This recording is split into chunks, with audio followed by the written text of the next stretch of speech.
What's up, everybody? Welcome to another edition of The Opinion, and just making a quick video here. And I think it is now time for me to come out and announce that the San Antonio Spurs are one of the worst organizations in the entire NBA.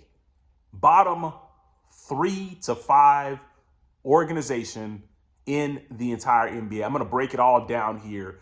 So at the time of making this video, the San Antonio Spurs have just lost February 26th to the Houston Rockets on a 4-game losing streak. In the midst of that 4-game losing streak, the San Antonio Spurs lost back-to-back games to one of the worst teams in the entire NBA, the New Orleans Pelicans. In both of those games, the San Antonio Spurs held leads of 19 and 17 points in each game, respectively. That was their largest lead in both games, and got beaten both of those games. Over the last 4 games, the San Antonio Spurs have given up 77 offensive rebounds. But I want to dig into why I'm saying the San Antonio Spurs are one of the worst organizations, because I think I have enough evidence now to prove that San Antonio, from an organizational standpoint, their player development is pure awful. Pure awful. And you can say, well, hey, Wemby's good. Well, hey, you don't got to develop Wemby. Like, Wemby's just Wemby. But the Spurs player development is atrocious.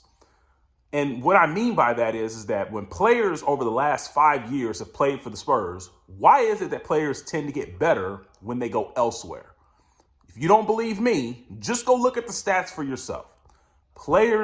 Players get better when they leave the Spurs. And actually, I'm actually going to post a link in the description of every player that I'm going to bring up. And you're going to find out and see, if you look at the numbers, players are improving when they leave the Spurs. And think about it, the Spurs haven't been good. They have not been good. So why are players going to better teams and actually playing better? Why are players going to teams that actually have more firepower than the Spurs and actually doing better? It should actually work the opposite. If the Spurs haven't been good the last 5 years, players should actually show out more here in spite of losing, because the Spurs really haven't had a lot of weapons over the last 5 years outside of drafting Wembanyama. And then now the Spurs have De'Aaron Fox. So players should actually be playing much better here, or in terms of their points per game average, but no, they're actually averaging more points elsewhere. So let's first start off talking about Zach Collins. Now, this is a small sample size. Zach Collins played for the Spurs for the last 4 years, basically. And Zach Collins has just now been traded to the Chicago Bulls. Zach Collins was part of the 3-team trade, that involved De'Aaron Fox and all that and everything as well. So Zach Collins gets shipped off to the Bulls. Now, this is a small sample size, but in the last 2 games, the Bulls have played Zach Collins 28 minutes, and then they played him 38 minutes. He scored 19 points, and then he just scored 21 points against the Clippers, along with 17 rebounds. Zach Collins never got 17 rebounds for the Spurs. Never. And then it's hard for me to even remember a time when Zach Collins had 2 back-to-back games where he where he basically averaged 20 points. I mean, in the 2-game span, I don't remember Zach Collins ever averaging 20 points for the San Antonio Spurs over any 2-game stretch. Now that is a small sample size, but keep in mind, just keep watching Zach Collins the rest of the year. Zach Collins is going to show that he's actually a good piece. Now, I'm not saying I'm not saying that Zach Collins should have been a player the Spurs, I'm not saying that Zach Collins should have been a player that the Spurs wanted to keep forever. But my point is that where's the player development? How is he already going to the Bulls? And within 5 games, the Bulls see value to use him 28 minutes and 38 minutes, but he's sitting on a Spurs team who's struggling and not getting any minutes. Does that make sense to you guys? Like, go look at his game logs with the Spurs. I mean, he's getting 4 minutes, 5 minutes, some games not even playing at all. But he goes to the Bulls, and the Bulls see fit to use him 38 minutes in a game? I mean, come on. Come on. And then not only that, Trey Jones has been playing well for the Bulls as well, been playing consistent. Okay, but I don't really want to talk so much about Trey Jones. Let's talk about Derek White. Derek White is one of the key players on the Boston Celtics. Derek White has gotten better since he left San Antonio. Don't believe me. He's averaging as many points a game this season as he's ever averaged in his career. Ever. And he plays the same role for the Celtics, being like maybe the fourth or fifth option that he did with the Spurs. He was the fourth or fifth option with the Spurs, and Derek White has gotten better.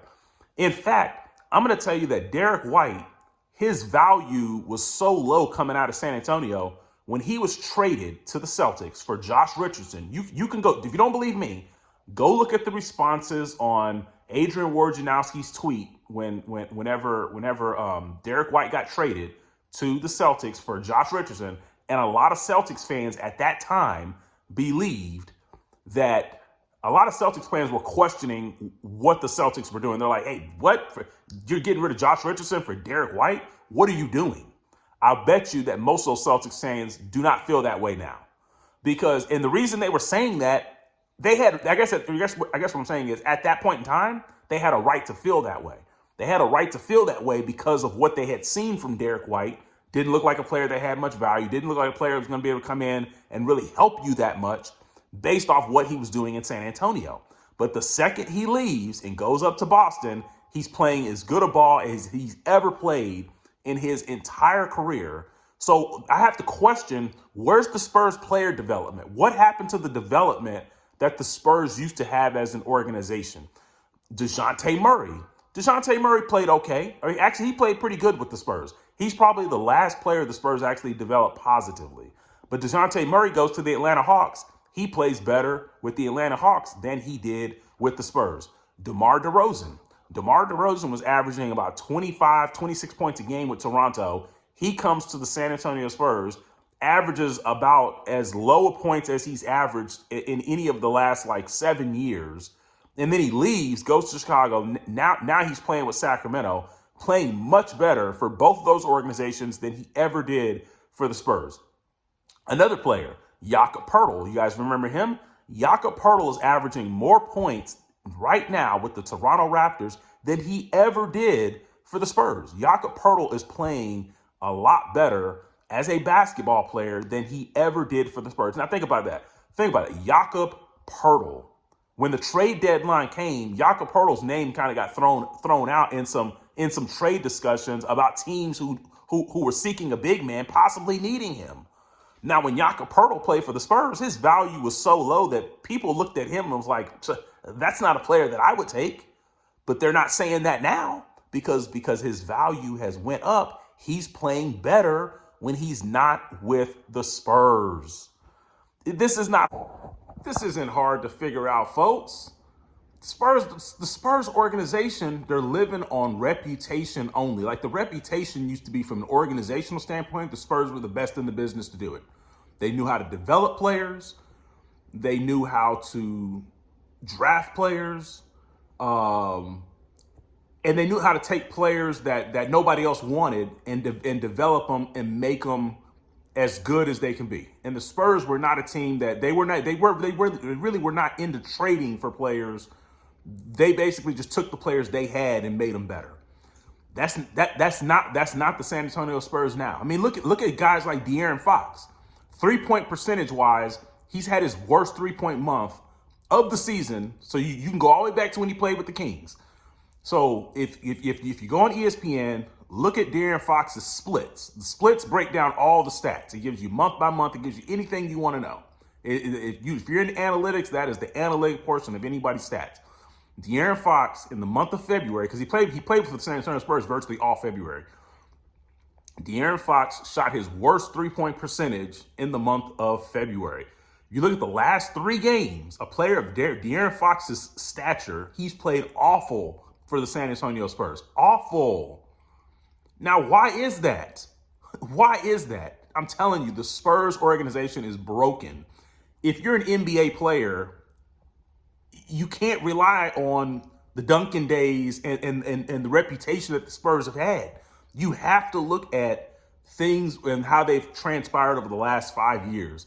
If you're a good NBA player, why would you want to come to the San Antonio Spurs? I mean, I think at some point, De'Aaron Fox and it may not be this season because people have it out and say, well, Wemby's not there. He got, he had the blood clots.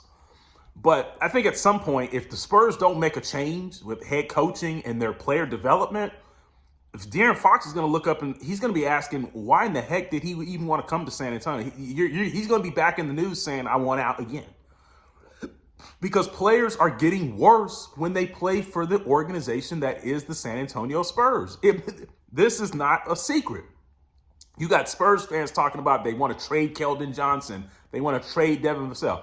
You mark my words, if the Spurs keep the same leadership and if the Spurs stick with this Greg Popovich regime and this leadership within the organization, you can maybe throw the GM in there too, Brian Wright, because they haven't been good ever since he's been there.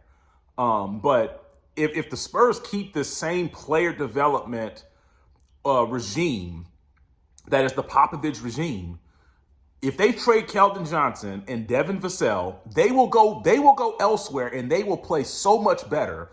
And what I'm saying is you will look at those players, whatever team they go to, you will be saying, hey, that team added a key player in a trade or basically in free agency or what have you. Those guys, I'm not saying they're superstar players, but they would be a key piece in making a team a lot better. Devin Vassell, Keldon Johnson. And right now, a lot of Spurs fans they want to trade both of those guys, which I don't understand. But the thing is, they're basically just looking at what they're seeing on TV. But I'm looking at the deeper issue. You got to look deeper here, folks. It's the organization. And I know that's going to be hard for a lot of you all to grasp. It's going to be hard for a lot of you guys to grasp that the Spurs are one of the worst organizations in all of the NBA. They are. There's no way around it. I just laid out all the players that have gotten so much better. De'Aaron Fox comes over. He plays okay at first, and now he's just playing about as bad as I've ever seen. I mean, I think in one game he was like 3 for 17. I mean, he's had like three games in a row. Like, don't get me wrong. Every NBA player is due a bad game, but a player of his stature to have 3 horrible, atrocious games in a row, shooting his worst 3-point percentage for the entire season as soon as he gets to San Antonio, something's wrong, folks. This is an organizational problem. The player development is off in San Antonio. It just is. It just is. And all of you all talking about, well, they're tanking, they're going to get another draft pick. Okay, they'll get another draft pick, but what does that mean? That doesn't mean anything as long as you got bad coaching, as long as you got bad player development. It's not going to mean anything. I'm convinced that all the players that play on the Spurs, if they play for other teams, they would thrive. Like it would be like another Derek White situation. We'd be sitting back saying, "Oh, that team fleeced the Spurs on a trade. That such and such team that picked up Keldon Johnson. Keldon Johnson was the piece that this team was missing to be able to go from 40 wins to 50 wins. From not being in the playoffs to now being in the playoffs." From being a 6 seed to now being a 2 or 3 seed, or Devin Vassell. That's what I'm convinced of. And the longer that Spurs fans and those people out there, the longer you all keep relying on what the Spurs were and what they are now, you're going to be missing it. You're going to be missing it. And here's the thing. I'll leave you with this. What I'm afraid of, that after the season, because I don't think Popovich is coming back. I mean, obviously he had a stroke. He's older in age. So, him having to deal with an entire basketball season, I don't think Popovich is coming back. What I'm afraid of, and when I say the Spurs are one of the worst organizations, no organization in basketball, based on what Mitch Johnson has put out there, because they're not tanking, no organization would name Mitch Johnson the head coach. I'm afraid that the Spurs, after the season, they're going to name Mitch Johnson the successor to Greg Popovich, and he hasn't even shown anything to even get that this season. But when they do that, if they do that, that's when you'll know that the Spurs organization is a complete, utter joke. It is a mess. And at that point, you guys should just stop saying that the Spurs are one of the best organizations in sports, because no, they're one of the bottom 5 or 3 to 5 organizations in all of the NBA. So drop your comments down below. Let me know what you think. But I hate to say it. I don't want to say I told you so. I don't want to come back on here, but if I have to, I will. So other than that, I'm out.